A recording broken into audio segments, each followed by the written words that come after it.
राज्य में रहने वाले पंडित राम शास्त्री के परिवार में बड़ा बेटा हरि शास्त्री और उसकी पत्नी लक्ष्मी व छोटा बेटा ओम शास्त्री और उसकी पत्नी पार्वती रहते थे। हरि स्वभाव का चतुर और चालाक था, लेकिन ओम सरल स्वभाव का था। लंबी बीमारी के कारण पंडित राम शास्त्री की मृत्यु हो जाती है। पिता के अंतिम संस्कार के बाद घर लौटकर जब हरि की पत्नी लक्ष्मी ने घर में थोड़ा एकांत देखा तो अपने पति से कहा, स्वामी, पिताजी तो गुजर गए, लेकिन अब आप अपने भाई से संपत्ति का बंटवारा कर लीजिए। हाँ, तुम ठीक कह रही हो। पर बंटवारा होगा कैसे? पिताजी तो कोई वसीयत करके ही नहीं गए। तुम देखती जाओ मैं किस चालाकी से बंटवारा करता हूँ। शाम के वक्त हरि शास्त्री अपने भाई से, ओम, हम दोनों भाई विवाहित हैं। पिताजी के बाद हमें अपनी गृहस्थी अलग कर लेनी चाहिए। भैया, आपके कहने का क्या तात्पर्य है? मेरा मतलब बंटवारे से है। बंटवारा?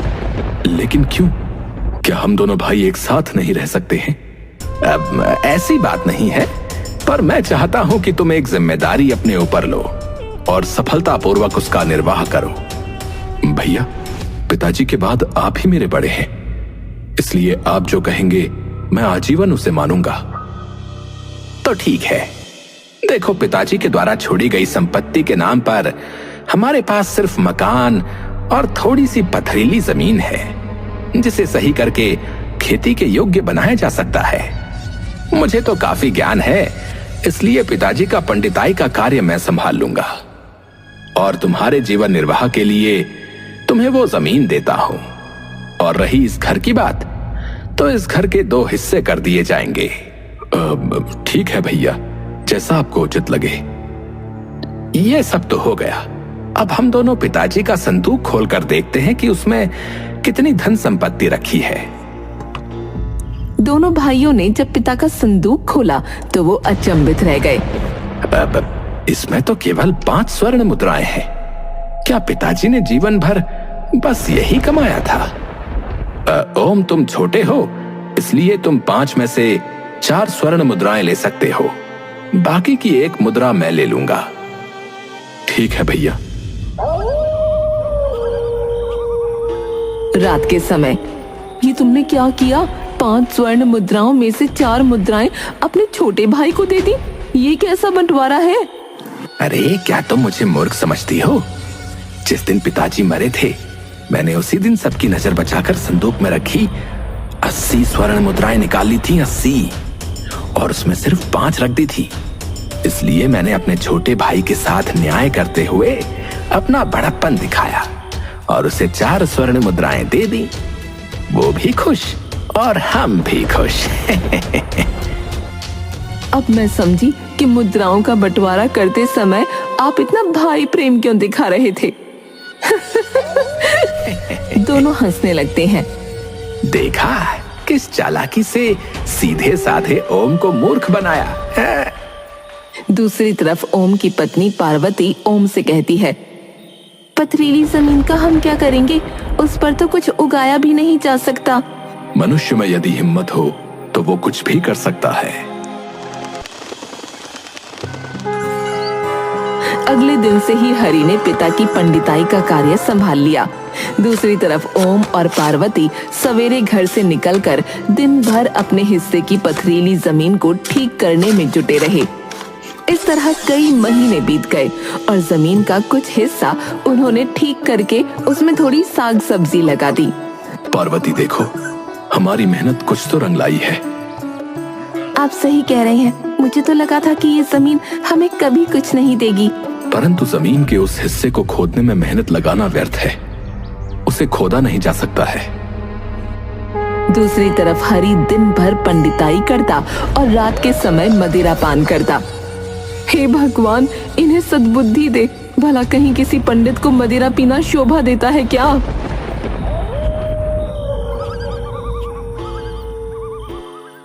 समझ नहीं आ रहा है कि आखिर करूं तो क्या करूं। इतनी मेहनत करने के पश्चात भी गरीबी है कि पीछा ही नहीं छोड़ रही। और बंटवारे में मिली स्वर्ण मुद्राएं तो हमने कब की बेच दी। अब तो कुछ भी नहीं है। वो ईश्वर से प्रार्थना करता है, हे भगवान, अब आपका ही आसरा है, आपका ही सहारा है। संकट की घड़ी में अब आप ही मेरी मदद कर सकते हैं। ऐसे ही दिन बीत रहे थे और एक रात ओम सो रहा था। उसने स्वप्न में एक व्यक्ति को देखा। ओम, अपनी पथरीली जमीन के दूसरे हिस्से को तुम क्यों नहीं खोदते? उस हिस्से को मैं कैसे खोद सकता हूँ? वहां तो बड़े बड़े पत्थर गड़े हुए हैं। उन्हें खोदने के प्रयास में मेरी कई कुदाल टूट गई। कुदाल की चिंता ना करो, बस हिम्मत रखो और उस भाग को खोदते ही तुम्हारे बुरे दिन समाप्त हो जाएंगे। ठीक है श्रीमान, आपके कहने पर मैं ऐसा ही करूंगा। पर आप हैं कौन? तो तुम मेरा परिचय पूछना चाहते हो? हाँ श्रीमान, मैंने आपको पहचाना नहीं। मैं वही हूं जिसको पुकार कर तुम बार बार यही कहते रहते हो कि अब मुझे आपका ही सहारा है। अर्थात आप प्रभु हैं। तुम स्वयं समझ सकते हो कि मैं क्या हूं। तभी ओम का स्वप्न टूट जाता है और वो उठकर बैठ जाता है। क्या मैं कोई स्वप्न देख रहा था या वास्तव में भगवान ने मुझे दर्शन दिए? तभी उसकी दृष्टि अपने सिरहाने पर रखी कुदाल पर पड़ी। अरे, ये कुदाल यहाँ किसने रखी? हैरान होते हुए उसने कुदाल अपने हाथों में उठा ली। कुदाल तो बड़ी मजबूत है, ठोस धातु की बनी हुई है। पृथ्वी पर तो ऐसी मजबूत कुदाल आज तक नहीं देखी। परंतु इसे यहाँ कौन रख गया? तभी उसके मन में एक विचार आया। कहीं सच में भगवान ने मुझे दर्शन तो नहीं दिए और उन्होंने ही ये कुदाल स्वयं मेरे सिरहाने रख दी हो? हाँ, अवश्य यही हुआ होगा, अवश्य।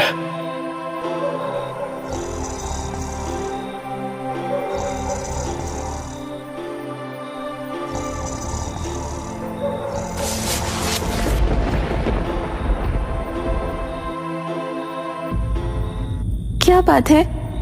पार्वती, हमारे भाग्य खुलने वाले हैं। तू सो रही है? देख, ये कुदाल स्वयं भगवान ने हमारे सिरहाने रखी है। ये क्या कह रहे हैं आप? ओम ने सारी बातें पार्वती को बताई। स्वामी, आप कल से ही उस बंजर हिस्से को खोदना आरंभ कर दीजिए। हाँ। अगले दिन सुबह होते ही ओम ने ईश्वर द्वारा दी गई कुदाल उठाई और पथरीले हिस्से को खोदने के लिए चल पड़ा। पूरी मेहनत के साथ पत्थरों को खोदने में जुट गया। लोग उसे बड़े पत्थरों को इस तरह तोड़ता देखकर उस पर हंसते। अरे ओम, अरे क्या मूर्खता कर रहे हो भाई? इन पत्थरों को आज तक कोई नहीं खोद पाया, कोई नहीं। तुम व्यर्थ इससे टकरा रहे हो भाई। लगता है इन पत्थरों के नीचे कोई खजाना गड़ा है जिसे ओम पाना चाहता है। अरे मुझे तो लगता है ये पत्थरों में मरेगा। लोगों की बातें सुनकर ओम हताश हो जाता है। समझ नहीं आता कि खुदाई करूं या ना करूं। आप लोगों की कहनी पर ना जाएं, वही करें जो आपकी अंतरात्मा कहती है। ये सुनकर ओम वापस अपने कार्य पर लग गया। अंततः उसकी मेहनत रंग लाई। कठिन प्रयास के बाद उसे पथरीली जमीन के नीचे दो बड़े बड़े पत्थर दिखाई दिए। उसने बड़ी मेहनत से पहले पत्थर को हटाया और फिर दूसरे पत्थर को। जैसे ही उसने हटाया, वहां पर बहुत सारे सांप निकल आए और गड्ढे में पानी ही पानी हो गया। बाहर खड़े कुछ लोगों ने भी ये दृश्य देखा। अरे, अभी तो ये गड्ढा बिल्कुल सूखा था, अब यहाँ पानी ही पानी है। तभी वो पानी अपने आप कम होने लगा और पानी के नीचे से कृष्ण भगवान की मूर्ति ऊपर की तरफ आ गई। अरे, भगवान कृष्ण की मूर्ति यहाँ कैसे आई? अरे अरे, ये कैसा चमत्कार है? ये सब क्या हो रहा है? ओम जैसे ही मूर्ति को उठाता है, मूर्ति से आवाज आती है, ओम, मुझे इस स्थान से न हटाओ, मुझे यहीं पर विराजमान कर दो। सबके सहयोग से मेरे लिए यहाँ पर एक मंदिर का निर्माण करो। आकाशवाणी सुनते ही सभी लोग अपने ही स्थान पर हाथ जोड़कर रुक जाते हैं। ठीक है भगवान, आपका आदेश मेरे सर माथे पर, मैं इसे अवश्य पूर्ण करूंगा, अवश्य पूर्ण करूंगा। ये खबर आग की तरह चारों ओर फैल गई। अरे, तुमने सुना? ओम की पथरीली जमीन से खुदाई में भगवान कृष्ण की एक मूर्ति मिली है भाई। अरे वो कोई मामूली मूर्ति नहीं है भाई। आकाशवाणी द्वारा भगवान ने स्वयं कहा है कि उनके लिए उस स्थान पर एक मंदिर बनाया जाए। हाँ, ये तो बड़ा पुण्य का कार्य है भाई। हम सबको ओम को पूरा सहयोग देना होगा भाई। चलो चलो, इस काम में देरी नहीं करनी चाहिए। आज ही भगवान के लिए मंदिर बनाने के निर्माण कार्य में जुट जाते हैं। हाँ,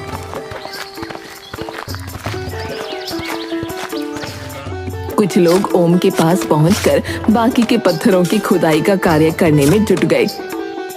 दूसरी तरफ रात के समय, कुछ सुना तुमने अपने भाई ओम के बारे में? उसे भगवान कृष्ण की एक मूर्ति मिली है। तो मैं क्या करूं अगर मिली है तो? ओम लोगों के सहयोग से उस स्थान पर मंदिर बनाने जा रहा है। अच्छी बात है, बनने दो उसे। अगर ओम ने वहां मंदिर बना लिया तो तुम्हारी पंडिताई के कार्य पर बहुत फर्क पड़ेगा। हो सकता है वो खुद पुजारी बन जाए। जब ऐसा होगा तब देखी जाएगी। अभी मुझे मदिरा पान करने दो और चुप रहो। मुझे क्या, तुम्हें एक दिन इस बारे में अवश्य पछताना पड़ेगा। दूसरी तरफ मंदिर का निर्माण कार्य जोरों शोरों से चल रहा था। हर कोई अपने सामर्थ्य के अनुसार निर्माण कार्य में सहयोग दे रहा था। इस बीच एक रात जब हरि अपने घर पर मदिरा पान कर रहा था तो एक युवक ने उसे देख लिया। राम राम राम राम, कैसा कलयुग आ गया है। एक पंडित मदिरा पी रहा है। ऐसे भ्रष्ट पंडित के हाथ से कोई शुभ कार्य नहीं करवाना चाहिए। मैं अभी ये बात सबको बता कर आता हूँ। भाई भाई में कितना अंतर है। एक भगवान के लिए मंदिर के निर्माण कार्य में जी जान लगा कर लगा है और दूसरा मदिरा पीकर गिरे जा रहा है। अगले दिन जब हरि शास्त्री पंडिताई के कार्य के लिए स्थान पर बैठा तो कोई भी व्यक्ति उसके पास नहीं आ रहा था। क्या बात है, आज कोई भी मुझसे पंडिताई का कार्य करवाने के लिए मेरे पास नहीं आया। आज से पहले तो लोगों की भीड़ लगी रहती थी। शाम को वो परेशान सा घर पहुंचा। आज कितनी कमाई करी आपने? खाक कमाई? आज तो एक आदमी भी मेरे पास नहीं आया, फिर कमाई कहां से करता? अब कोई शुभ कार्य करवाने आपके पास आएगा भी नहीं। क्या बकवास कर रही हो? मैं बकवास नहीं कर रही, ठीक कह रही हूँ। कल रात किसी नगरवासी ने तुम्हें मदिरा पान करते हुए देख लिया है और उसके फल स्वरूप आज तुम्हारे पास एक व्यक्ति भी नहीं आया। ये तो बहुत बुरा हुआ। अब क्या होगा? होगा क्या, अब आपकी कमाई तो बंद ही समझो। जो धन है उससे ही गुजारा करना पड़ेगा। परंतु कभी ना कभी तो ये धन समाप्त हो जाएगा, तब हम क्या करेंगे? इस विषय में पहले ही आपको सोचना था। दूसरी तरफ मंदिर का निर्माण कार्य पूरा हो जाता है। नगरवासी बड़े ही प्रसन्न होते हैं। बेटा ओम, आज से हम तुम्हें मंदिर का पुजारी नियुक्त करते हैं भाई। कुछ स्वर्ण मुद्राएं दे दो ताकि मैं मदिरा खरीद कर ला सकूं। मदिरा के लिए तो मैं तुम्हें स्वर्ण मुद्राएं क्या, एक फूटी कौड़ी भी ना दूंगी। क्या कहा? मेरी बिल्ली मुझी को म्याऊं? ठहर जा, अभी मजा चखाता हूँ। अगले ही पल हरि लक्ष्मी को एक थप्पड़ लगा देता है। तुमने मुझे थप्पड़ मारा? मुझे क्या करना है तुम्हारे धन का? जैसे चाहो वैसे खर्चो, कुएं में डालो या मदिरा में। लक्ष्मी ने संदूक की चाबी हरि के आगे फेंक दी। है, मेरा कमाया हुआ धन मुझे ही नहीं देने की बात कर रही थी। है।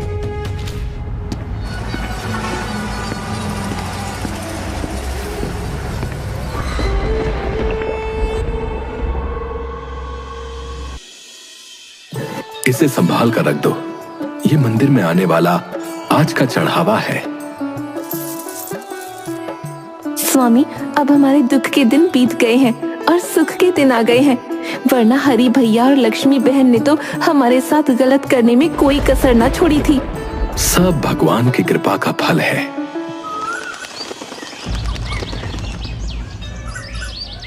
एक दिन मंदिर में एक पति पत्नी आए। हे प्रभु, तूने एक औलाद दी, वो भी जन्म से अंधी। भगवान बहुत आस लेकर आए हैं, इसकी आंखों में ज्योति भर दो। दोनों पति पत्नी भगवान के चरणों में सर झुकाकर रोने लगे।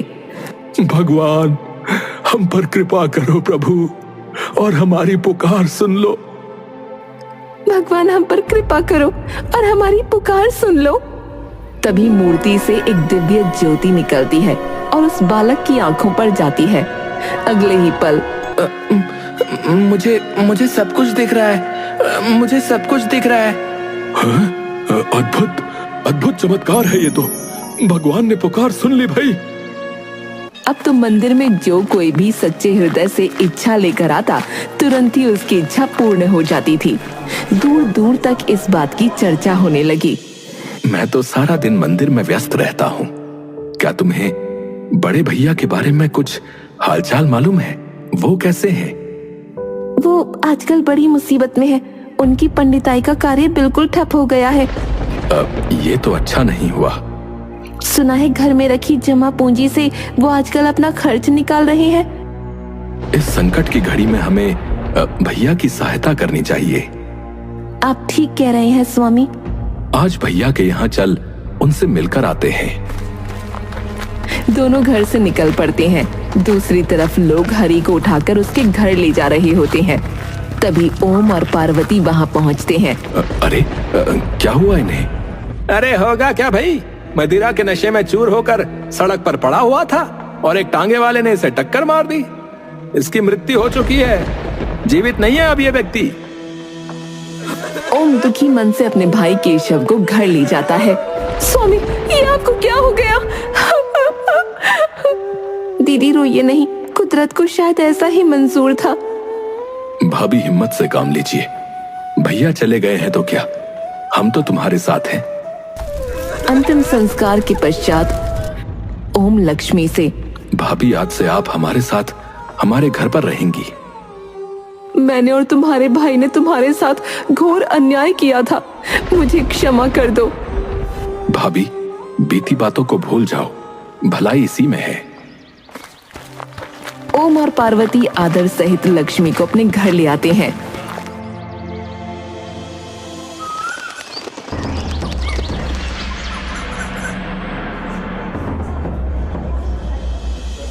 हमारे राज्य में भगवान कृष्ण की ऐसी चमत्कारी मूर्ति है, हमें वहां जाकर उस मूर्ति के दर्शन करने चाहिए।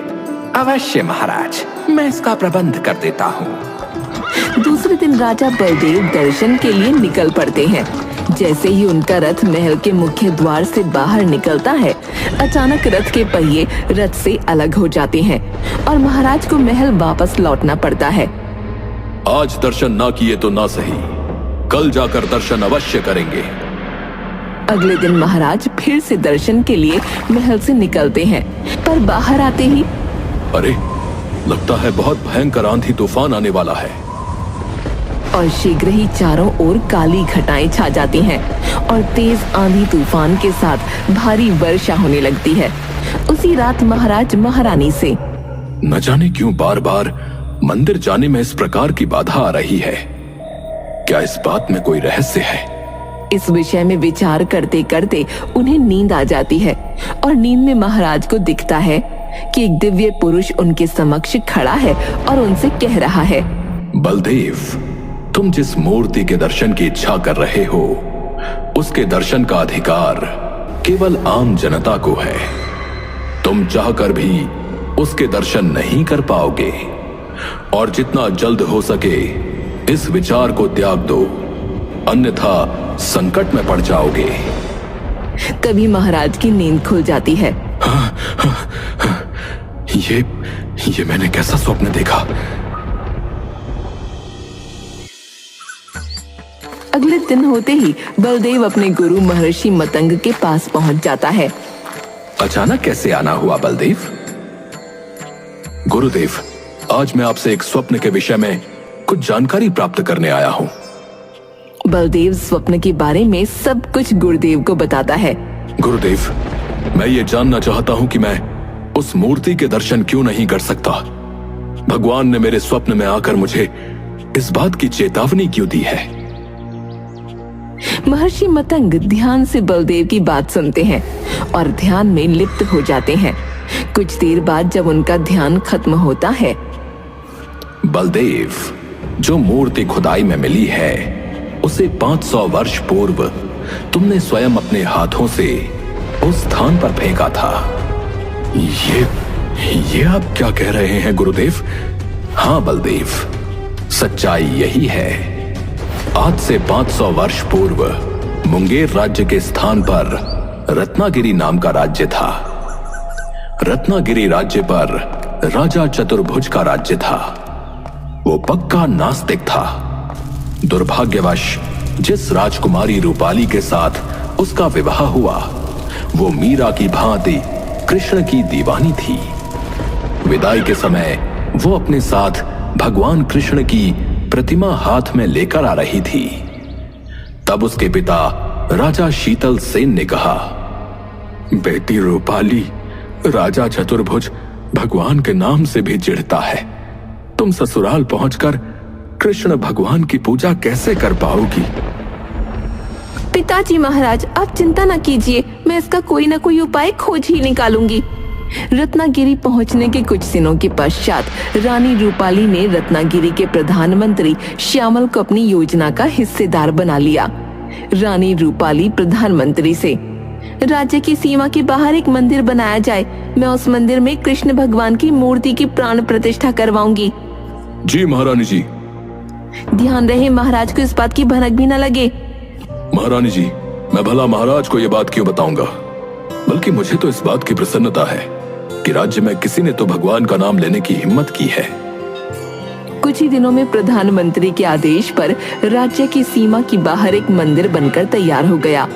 रानी रूपाली राजा की नजरों से बचकर उस मंदिर में कृष्ण की प्रतिमा की प्रतिष्ठा करने आई। पुजारी जी, मैं आपको इस मंदिर की पूजा अर्चना के लिए नियुक्त करती हूँ। जी महारानी जी।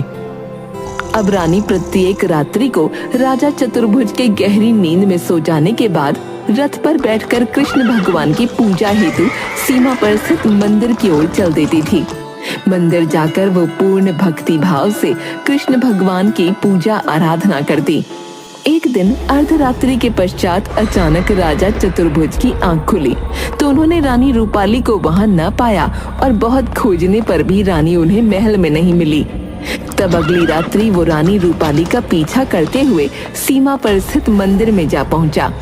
चतुर्भुज के क्रोध की तो कोई सीमा ही नहीं रही। रानी, तुम आज तक हमें धोखा देती रही हो। हमारे होते हुए तुम इस पत्थर की पूजा करती थी। महाराज, मैंने आपको कोई धोखा नहीं दिया है। हमारे राज्य में तुम्हें पूजा आराधना करने की हिम्मत कैसे हुई? हम तुम्हें तुम्हारी इस दुष्टता का दंड अवश्य देंगे।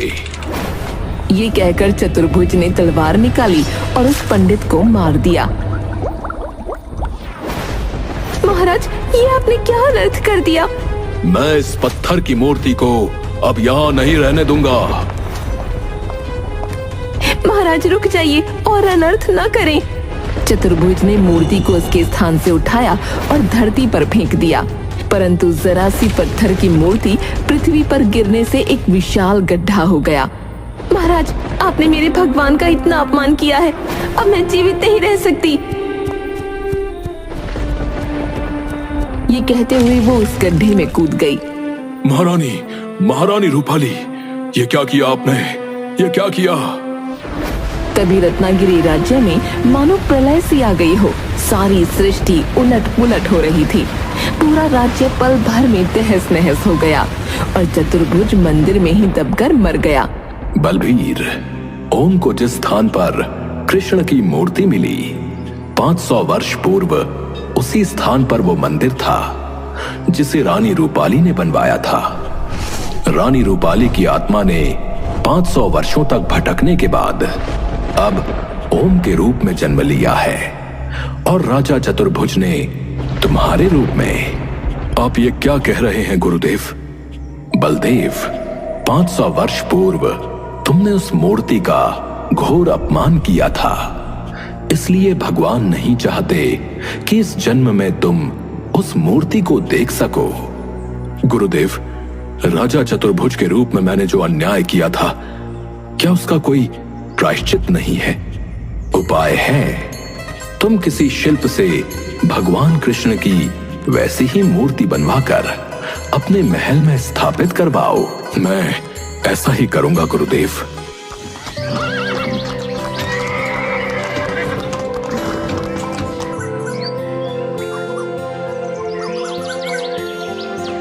बलदेव के कहने पर कुशल शिल्पियों ने महल के मंदिर में वैसी ही मूर्ति का निर्माण आरंभ कर दिया जैसी मूर्ति उस मंदिर में थी। जब मूर्ति बनकर तैयार हुई, महाराज, वैसी ही मूर्ति है जैसी मूर्ति ओम के मंदिर में है। अच्छा, अति सुंदर। बलदेव प्रतिदिन श्रद्धा पूर्वक उस मूर्ति की आराधना करने लगा। 2 वर्षों तक उसका ये कार्य जारी रहा। 2 वर्ष पश्चात एक दिन जब वो पूजा कर रहा था, तभी उसे मूर्ति से आवाज आई, बलदेव, मैं तुम्हारी आराधना से प्रसन्न हूँ। अब तुम जाकर ओम के मंदिर में असली मूर्ति की पूजा कर सकते हो। बलदेव ने प्रसन्नचित्त होकर मंदिर जाने की तैयारी की।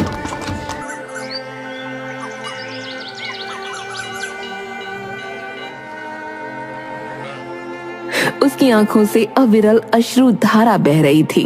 भगवान, भगवान, आज आपने मुझ अधर्मी को क्षमा कर दिया। मुझे क्षमा कर दिया प्रभु।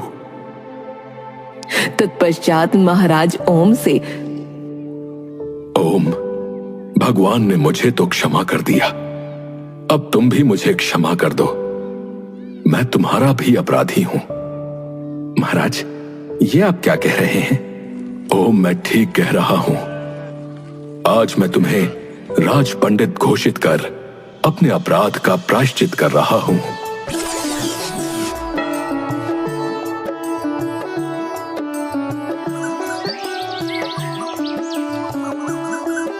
दरबार में राजा बलदेव ने ओम को राज्य का राज पंडित घोषित कर दिया।